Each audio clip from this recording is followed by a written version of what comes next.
Serial killers have been a source of morbid fascination worldwide. They've certainly had our fair share of killers over the years, each more diabolical than the last.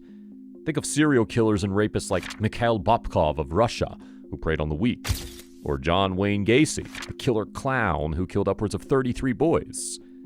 While all of these men are genuinely terrible in their own accord, in this video, we will talk about a killer shrouded in an aura of mystery since the 19th century. Who is Jack the Ripper?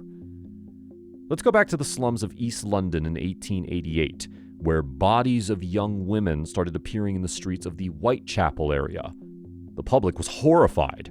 Never had they seen such barbarous crimes take place. The inhabitants of East London demanded answers, but sadly, no one could give them closure. At that time, the people in the area started referring to this killer as the Whitechapel murderer, because his hunting ground was primarily East London. However, giving the killer a name did little to dispense the mounting tension the women in the area were facing. In the coming months, the killer was given various names, including Leather Apron, because eyewitnesses allegedly saw the killer wearing a leather apron and a deerstalker hat. However, the killer's most famous name was devised by the murderer himself. On September 25, 1888, the Central News Agency received the first letter claiming to be written by Jack the Ripper. It was written in red ink and addressed to Dear Boss. A blood-splattered postcard arrived at the Central News Agency a few days later. It appeared to be written in the same handwriting as the letter and mentioned a double homicide the evening before. Where did this take place? These gruesome murders took place in the East London area. The area was riddled with violence, poverty, and disease. Immigrants from across the globe came to settle in the area hoping for a better life, but that rarely happened. The congested streets of the slums were flocked by drunken men and women of ill repute. Now that we have an idea of what the area was like at the time, let's look into the killings themselves. What were Jack the Ripper's crimes? While many historians and criminologists believe that the Ripper had killed an upward of 11 women, only 5 of these women can be properly tied to Jack the Ripper. They are known as the Canonical Five. The Canonical Five Ripper victims are Elizabeth Stride, Catherine Eddowes, Marianne Nichols, Annie Chapman, and Mary Jane Kelly. Marianne Nichols. Marianne Nichols' body was discovered in Bucks Row in Whitechapel at 3:40 a.m. on Friday, August 31, 1888. Mrs. Emily Holland, with whom she had previously shared a bed at a lodging house in Thrall Street, had last seen Nichols alive walking towards Whitechapel Road. This was approximately 1 hour before her body was discovered. 2 deep cuts had slashed her throat, one of which completely severed all tissue down to the vertebrae. The killer had stabbed her reproductive organs twice, and a deep, jagged wound in the lower part of her abdomen had partially ripped open her stomach, causing her bowels to protrude. The horrors had just begun. Annie Chapman. On Saturday, September 8, 1888, 1 week later, at roughly 6 a.m., Annie Chapman's body was discovered, near the steps to the doorway of 29 Hanbury Street.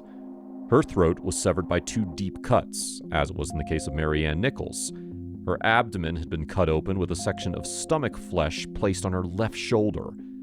A piece of skin and flesh, along with her small intestines, removed and placed above her right shoulder. Along with that, her small intestines were removed and placed above her right shoulder. According to her autopsy, the Ripper had also removed Chapman's uterus and parts of her bladder. Elizabeth Stride and Catherine Eddowes. Elizabeth Stride and Catherine Eddowes were both slaughtered on September 30th, 1888 in the early hours of the morning. Stride's body was discovered in Dutfield's yard in Whitechapel around 1 a.m. A single coherent incision 6 inches across her neck had severed her left carotid artery and trachea, causing her death. A few eyewitness accounts later told police they saw Stride with a man in or near Burner Street on the night of September 29th and the early hours of September 30th. Eddowes' body was discovered 45 minutes after Elizabeth Stride's body was found. Eddowes' face had been distorted, with her nose amputated and her cheek slashed. The cuts measured 1/4 inch and 1/2 inch, respectively, vertically incised through her eyelids. A section of the auricle and lobe of her right ear was retrieved from her clothing. Mary Jane Kelly. On Friday, November 9th, 1888, at 10:45 a.m., Mary Jane Kelly's body was discovered on the bed in her single room at 13 Miller's Court. She was heavily mutilated and disemboweled. Her throat had been severed down to the spine, and her abdomen had been nearly emptied of its organs. Kelly's face had been hacked beyond all recognition. Her uterus, kidneys, and one breast were placed beneath her head, with other body viscera placed beside her foot. The heart was nowhere to be found at the crime scene. Kelly's murderer may have burned several combustible items to illuminate the single room while mutilating her body, according to ashes found in the fireplace at 13 Miller's Court. Suspects. Due to the severity of these crimes, the public was putting much pressure on law enforcement. The police were able to come up with a composite of what the killer could look like. They were confident that he would be a surgeon or a butcher. The bodies had been meticulously taken apart, something a newbie could not have done. This aligned with one of the main suspects, the verified sexually insane Dr. Montague John Druitt. However, he was found dead in the River Thames, which coincided with the last Ripper murder. Another suspect was a Polish immigrant, Seweryn Koslowski.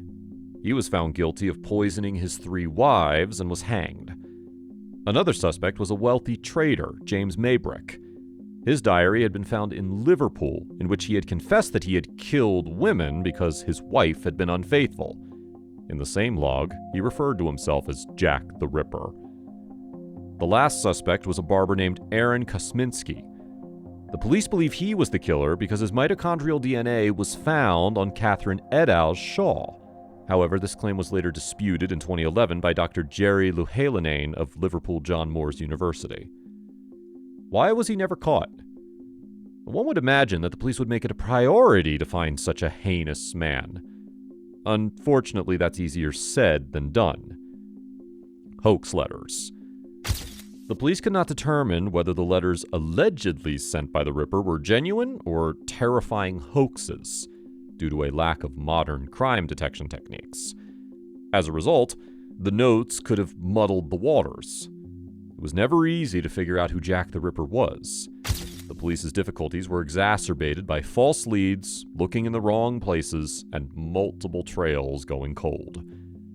The people of East London may have moved on after this tragedy, yet the question of the Ripper's identity still remains a secret. That's a wrap for this video. Who do you think was truly behind these heinous crimes? Let us know in the comments below. Make sure to give this video a thumbs up and subscribe to our channel for more videos like this. See you in the next one.